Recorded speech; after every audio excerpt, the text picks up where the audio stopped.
Mr. Mohammad Mahfoud from Denmark is now speaking to us on Truth versus Propaganda, the situation in Syria.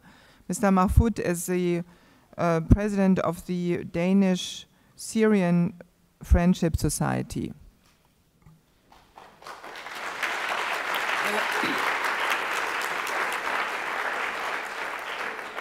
Thank you for everybody.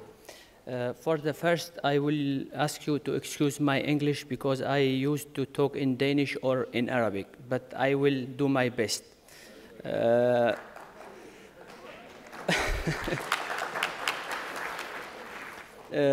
For the first, I am not involved in the government in Syria. We don't get any money from Syria. We don't have nothing to do with the Syrian government. We are doing all this only for our love to our country and our Syrian people in Syria. And we think that the media in the West are not fair in this conflict. They are only looking from the one side, and that's what they call oppositions. But we have another meaning in this conflict. And what is strange now, as nobody wants to listen what Syrians want. That it becomes the conflict in Syria. It becomes a conflict for Sarkozy and Saudi Arabia and Qatar, and nobody wants to hear what Syrians people want in Syria.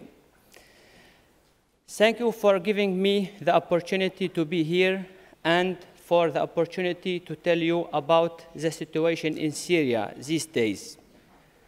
My whole family lives in Syria, parents and sisters, brothers. I am in daily contact with them and also with other family members, friends, and others. Last year, I traveled several times to Syria, both with journalists and others, and on my own. I traveled to different places in Syria, talked to different people from different groups. On the street, I got a good idea of what is going on, and also from talking to the patriarch, bishop, grand mufti, supporters, and opponents of the government.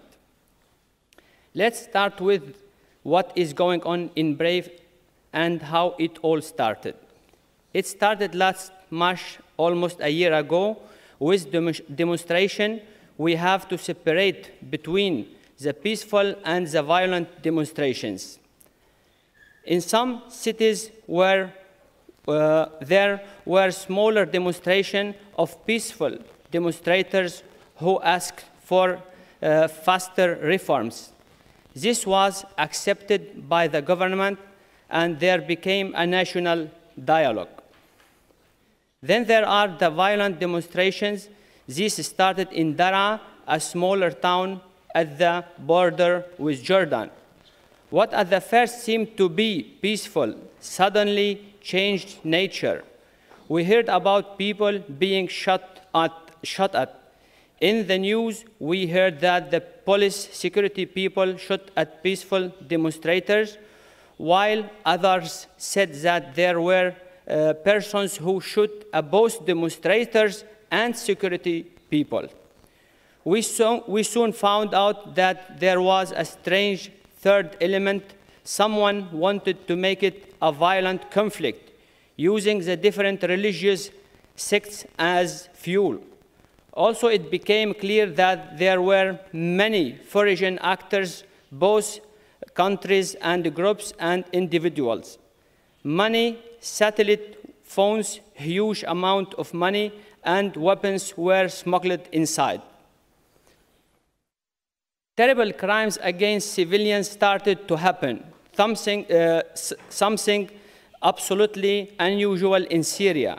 These crimes had a certain pattern wherever they happened. The victims were sometimes from one sect, sometimes from another.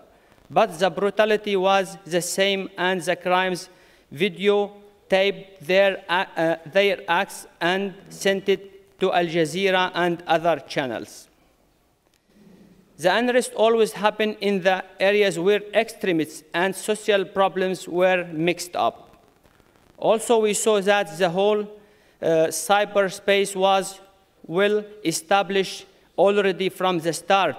One day there was nothing, and the next day huge groups, pages, etc. were all over.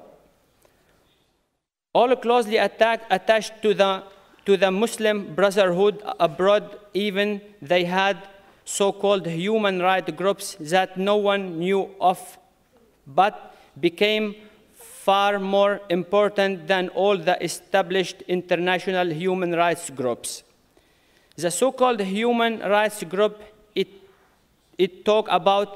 I talk about is the so-called Human Rights Observatory based in London. It became from the beginning the only source that media in the West used. Rarely they had something from the established owns, but always not confirmed. At the same time, the media in the West use Al-Jazeera and Barada, based in London, run by the Muslim Brotherhood and certain other figures, and financed by the US administration, as their main source together with YouTube. Actors in the conflict in Syria. First, we have the split up what we Western media call the opposition. The real opposition, non-violent. Two, armed groups, violent, include many al-qaeda fighters. Third, so-called exiles. There is only one opposition. It is based in Syria. It has nothing to do with the so-called revolution. The opposition has condemned the foreign actors. The government and the opposition are having constructive dialogues about the reforms. The referendum next week is one of their results. The media in the West also doesn't listen to them. Then we have the armed groups in the border cities next to Lebanon, Homs, and Turkey. In these groups, we see mostly foreign fighters from, for example, extremists such as al-qaeda and French and British forces, and other nationalities with a high percentage from Turkey, Lebanon, Saudi Arabia, and Libya. Al-Qaeda and Lebanon terrorists are playing a key role in the horrible crimes to civilian and security personnel. Also in terror acts, such as the terror bomb in Damascus and Aleppo. Especially Qatar and Saudi Arabia are financing the whole attack on Syria. One of the key players in the Lebanese Saad Hariri and the Saudi Prince Bandar. Then we have figures mainly in the West who may have more or less Syrian blood in their veins.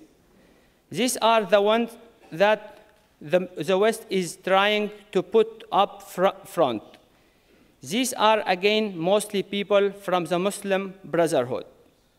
Wherever we look, we always end among extremists and certain Western administration.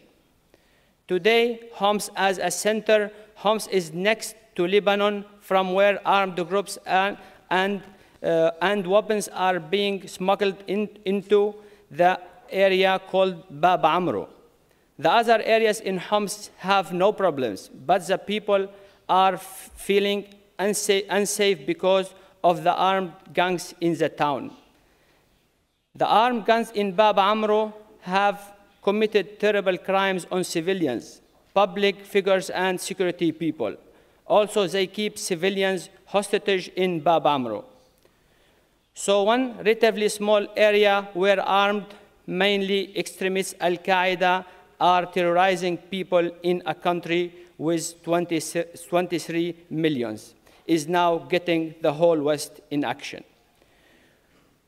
We Syrians support democracy, reforms, and believe in our President Bashar al-Assad and his promise of reforms. We will survive those conspiracies against us, we will get a free democratic selection on 2014, and the Syrian people will respect that selection. Thank you for everybody.